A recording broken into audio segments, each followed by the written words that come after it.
Hi guys, welcome to another YouTube tutorial. In this video we're going to be working on a 2016 Hyundai Tucson.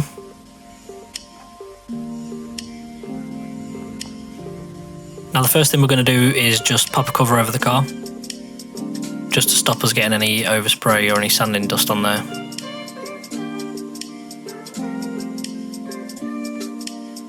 The bit of damage on the car that we're going to be doing today is to the black plastic trim and the painted surface. So I'm going to be showing you how to repair both of those finishes. I'm just going to give it a quick clean down, quick wipe down, just make sure there's no water on it.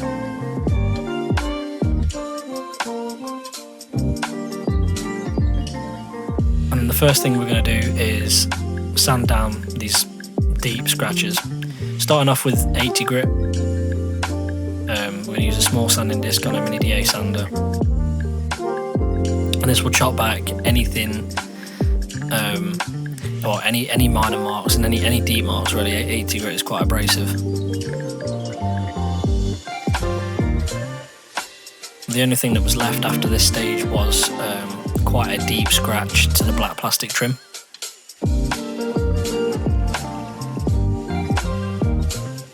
So after we've cleaned that down, we're going to use a little bit of IPA or degreaser,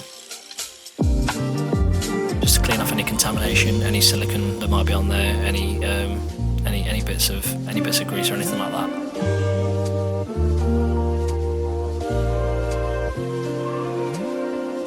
And what we'll do is we'll put some body filler into the scratch, into the only scratch that's left after that stage.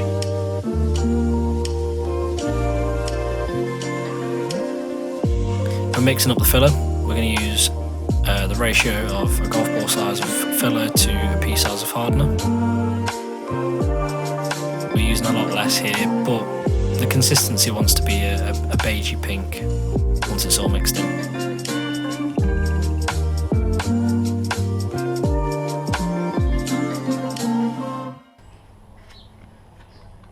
So we'll apply that to the scratch.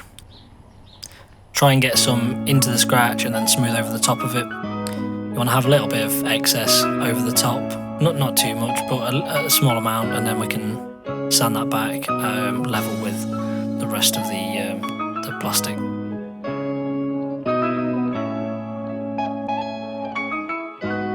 Usually we say about 30 minutes for filler to completely dry. We're just going to speed up the process to about 15 minutes with the heat lamp. Plus it's only a small amount anyway, so it shouldn't take any time to dry.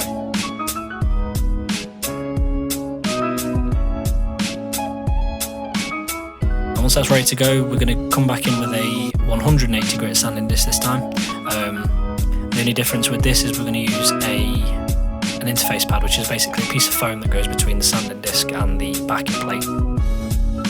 That takes off some of the harshness of the actual cutting disc itself.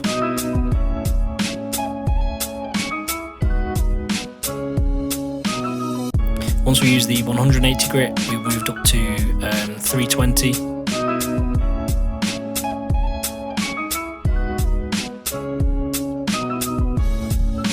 And then, as you can see, I took the disc off and used it by hand to get into some of the tighter areas.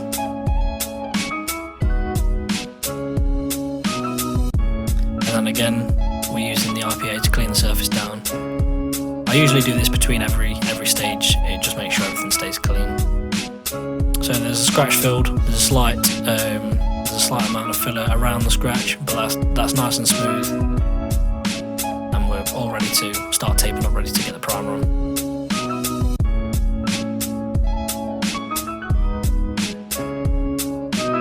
One thing I will always say when you're masking up a car is to spend a little bit of time just making sure that everything's covered. You don't want to leave anything for overspray to go onto, especially when it comes to using the clear coat, because it's very, very sticky, very tacky. It will stick to everything, and sometimes trying to get a cloth with some thinners into tight areas or around a grill or anywhere you might have got some overspray onto is really tricky, and obviously you're trying not to get it on the paintwork. So the best thing to do is just to make sure you spend a bit longer here, making sure everything's nicely masked up, and it just makes your life a lot easier later on.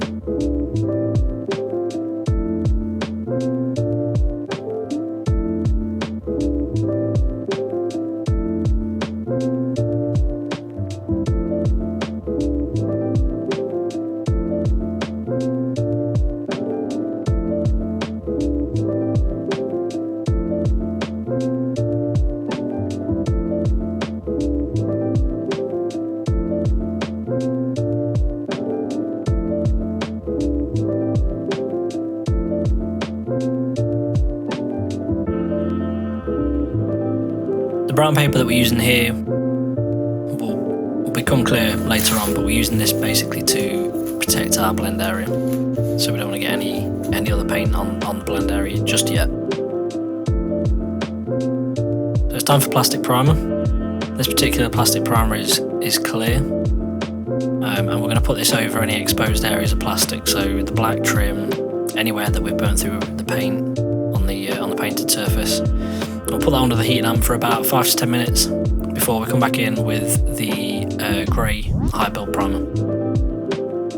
So the high build primer, what that does is it will fill in any small scratches, any pigtails that have been left from the DA sander. We're going to give that 2 coats, allow 5 to 10 minutes between each coat, and then once that's had the second coat, we're going to put the heat lamp back on for another 15 minutes roughly, and we'll then be able to sand that back.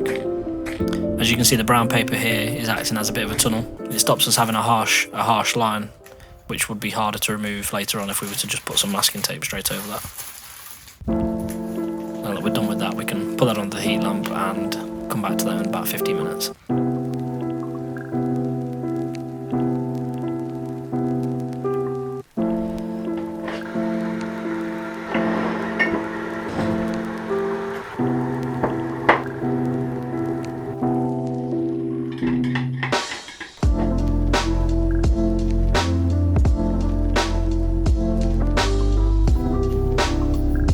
So once that's completely dry,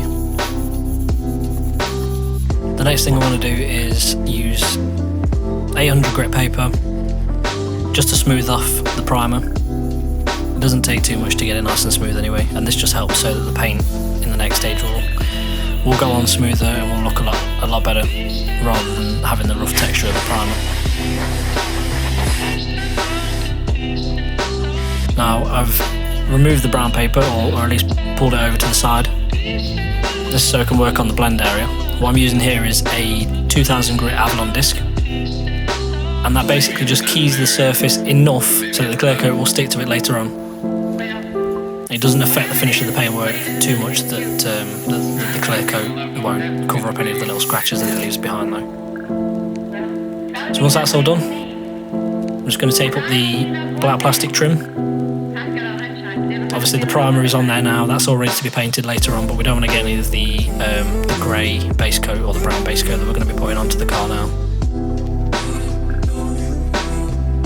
So I'm just going to carefully mask that up and get ready to put the actual base coat on.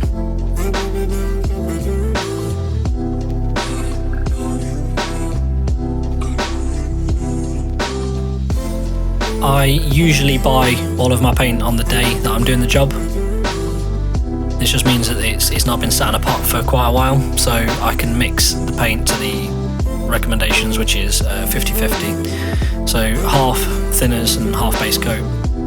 If the paint had been sat around for a bit longer, then you would want to go on the consistency of it, but as it's fresh that day, then it's fine.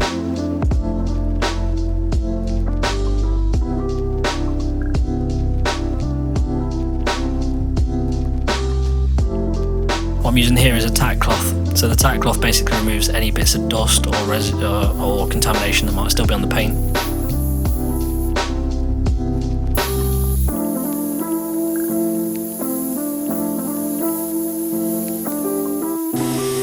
So what I want to start to do is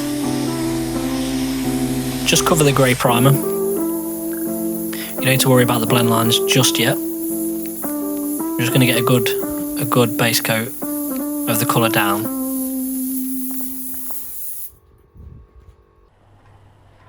On this day it was a bit damp, so this particular line that I'm pointing to at the minute is what we call blossoming, which is where the damp is getting to the paint and it's causing it to go like a whitey greyish colour.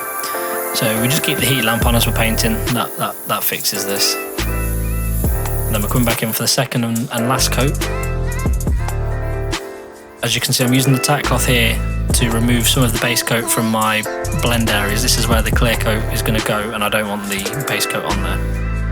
So prepping for the clear coat, we're using a piece of soft edge foam tape on this area. This gives us, as it says, a soft edge for the clear coat to blend to.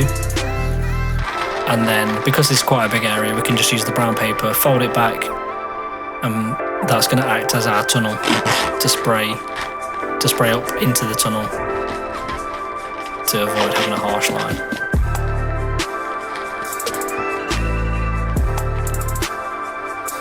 Again, just making sure that the blend area is nice and clean, there's not too much overspray on there.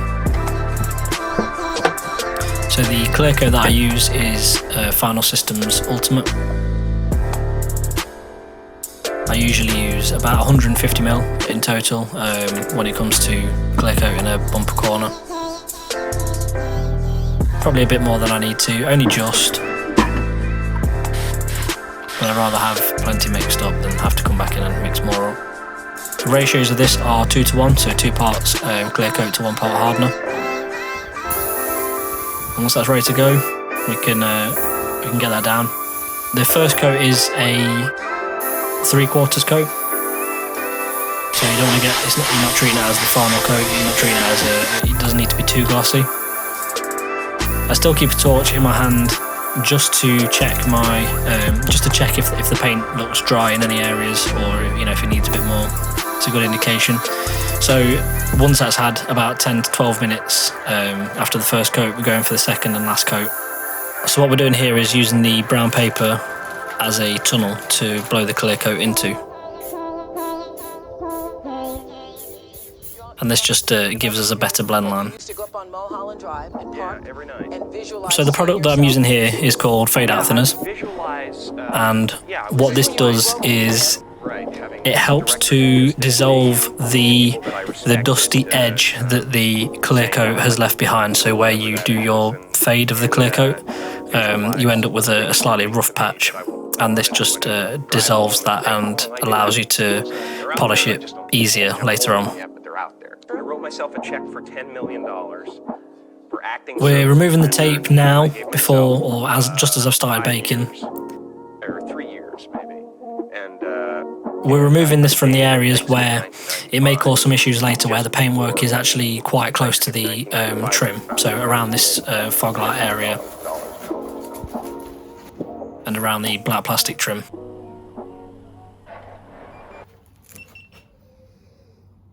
So the panel is up to about 60 degrees, roughly. We'll let that bake for 10 to 12 minutes. About that time, we can turn the lamp off and let that cool down for about an hour. Once that hour's passed, the finishing stage of the paintwork is what we call wet sanding. So the first thing we're going to use is a 1500 grit piece of sandpaper around a block. Use quite a bit of water and just spray it on. Just be really liberal with the water, just spray it all over the panel. And once you've used the 1500 grit to flatten the orange peel, to basically smooth off the paint completely, then we need to work our way up through the grades of paper just to remove any of the scratches that the 1500 has left behind. So the next thing we'll use is 2500, and then using 3000 grit tri-disc. Now that's ready to be polished.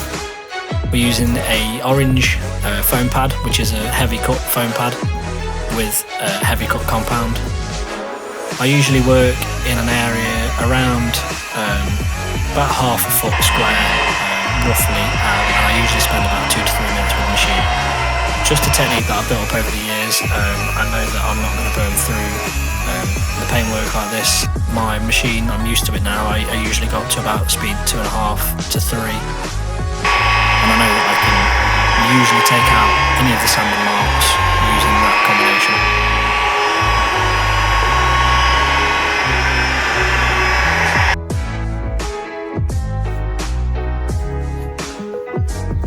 Once you've done the cutting stage, then we're going to finish with a finishing stage or a polishing stage, which is just a softer pad with a slightly less aggressive polish. And that just removes any of the marks that are left behind from the first polishing stage. Now, because I didn't tape up the grey primer whilst I was doing the polishing, I did actually polish the primer, which kind of made it smooth again. So I'm just using an 800 grit disc just to rough that back up, ready for the next stage. So we'll get that cleaned off with some degreaser. And now we're going to mask off the painted area carefully. And we'll just use the brown paper to cover up the rest of the paintwork.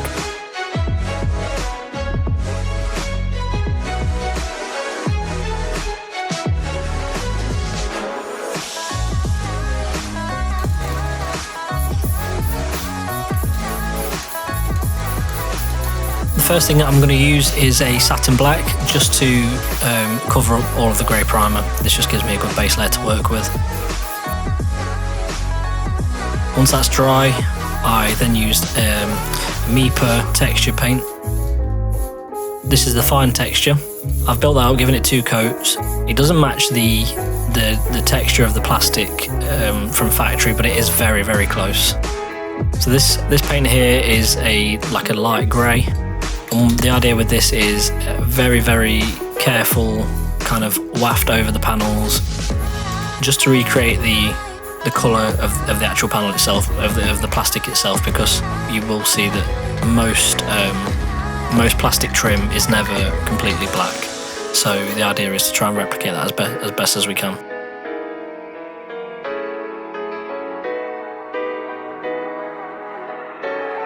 The last thing to do is to demask the car, take all the dust cover off, and just check over for any bits of polish that might be in any of the cracks or crevices.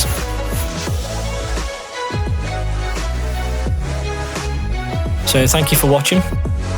I hope you enjoyed this video, my first narrated video. If you could like, subscribe, and leave me any feedback, that'd be great.